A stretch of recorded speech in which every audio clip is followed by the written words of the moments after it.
Bonjour à toutes et à tous, bienvenue à la 3e capsule de formation sur l'infection au virus monkeypox ou variole du singe. Ce virus a été découvert en 1958 pour la première fois chez un singe de laboratoire et en 1970 a été décrit les premiers cas humains en République démocratique du Congo. Par la suite, les progrès scientifiques ont permis la première mise sur le marché du premier vaccin en 2007, avec l'arrivée en 2019 du deuxième vaccin. Le premier cas rapporté d'infection d'un personnel de santé, une infirmière, est survenu en 2018 et le premier cas au Maroc est survenu le 2 juin 2022. Depuis 1980, la variante humaine du virus de la variole ou smallpox a été éradiquée en 1980 grâce au progrès de la vaccination qui depuis a été arrêtée. Actuellement, moins de 25% de la population mondiale est vaccinée ou immunisée contre le smallpox ou le monkeypox. Comment s'effectue la transmission de la variole du singe? Il s'agit d'une anthropozoonose qui se transmet de l'animal à l'homme, mais il existe actuellement une transmission interhumaine. Cette transmission survient par l'intermédiaire de gouttelettes respiratoires à l'occasion d'éternuements, de la parole par émission de postillons et surtout en contact prolongé en face à face avec une personne infectée.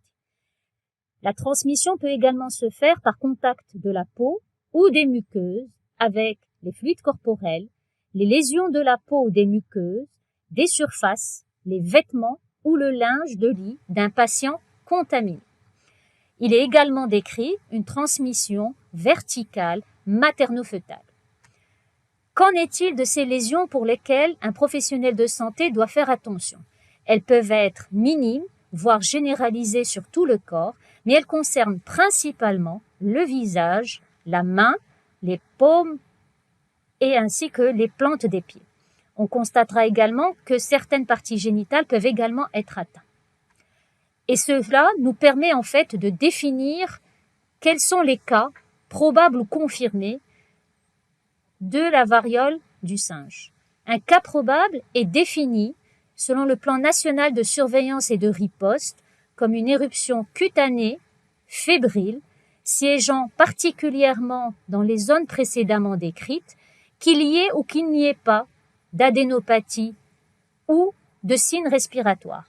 Il doit s'y associer un contact avec un cas confirmé dans les 21 jours précédant les symptômes ou la notion d'un retour de voyage d'un pays où sévit le virus monkeypox, que ce soit sous forme endémique ou où il y a eu des cas déclarés. On appelle un cas confirmé tout cas probable chez qui l'infection par le virus de monkeypox a été confirmée par PCR. En pratique, le patient est hospitalisé en fonction de l'évaluation médicale. Cette hospitalisation s'effectue en une chambre dédiée. Il faut alors respecter des conditions d'isolement afin d'appliquer les soins. L'équipe de prise en charge doit donc maîtriser les précautions standards de contrôle de l'infection. Au cours de l'hospitalisation, le personnel de santé veillera à porter un équipement de protection adapté. Celui-ci comprend un masque FFP2 ou FFP3, des lunettes, une blouse jetable à manches longues hydrofuge, ainsi que des gants. Il veillera également à se laver fréquemment les mains à l'eau et au savon et à utiliser la friction hydroalcoolique. 3 situations sont décrites en fonction du contact du personnel de santé avec un patient porteur du virus de la variole du singe. On appelle un contact à risque faible lorsqu'il s'agit d'un personnel de santé qui, portant un équipement de protection, a pris en charge un patient porteur de monkeypox. Il s'agit également d'un professionnel de santé qui est impliqué dans la prise en charge d'un cas de la variole du singe qui, ne portant pas l'équipement de protection approprié, est resté à une distance entre 1 mètre et 3 mètres et sans aucun contact direct avec des objets contaminés ou des fluides corporels. répond également à cette définition de contact à risque faible, tout personnel de laboratoire de niveau de sécurité 2 ou 3 qui, portant un équipement de protection standard, a manipulé des échantillons liés à un cas de monkeypox.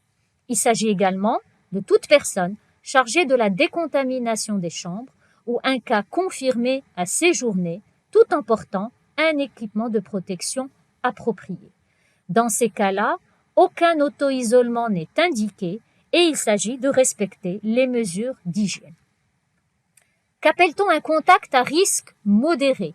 Il s'agit en fait d'un personnel de santé qui a été exposé sans protection à un patient porteur du virus de monkeypox. C'est également le cas lorsqu'il a eu un contact direct avec les fluides corporels ou du matériel potentiellement infectieux sans qu'il y ait de lésions au niveau de sa peau. C'est également le cas lorsque ce personnel de santé, sans porter l'équipement de protection approprié, s'est tenu à moins d'1 mètre d'un cas symptomatique de monkeypox. Il est à rappeler que les patients asymptomatiques porteurs des virus de la variole n'entraînent pas d'infection chez les soignants. À ce moment-là, l'auto-isolement n'est pas indiqué, cependant, une restriction de contact est nécessaire entre ce personnel de santé et les personnes immunodéprimées, les femmes enceintes ou allaitantes, ainsi que les enfants de moins de 8 ans. Il est aussi nécessaire de continuer à respecter les mesures d'hygiène. Le risque est considéré comme élevé en cas de contact direct non protégé ou un contact avec l'environnement d'un patient symptomatique porteur du virus de monkeypox. C'est également le cas lorsqu'on a eu une blessure causée par une aiguille usagée ou un objet tranchant qui a été en contact avec un patient symptomatique porteur du virus de la variole du singe. La conduite à tenir est essentielle, en particulier respecter l'auto-isolement obligatoire pendant 21 jours à compter de la date du dernier contact. L'arrêt de travail est systématique. Il est interdit de voyager et il s'agit aussi d'éviter le contact avec les personnes immunodéprimées, les femmes enceintes ou allaitantes, ainsi que les enfants dans la mesure du possible. Le respect des mesures d'hygiène est particulièrement essentiel. Merci de votre attention.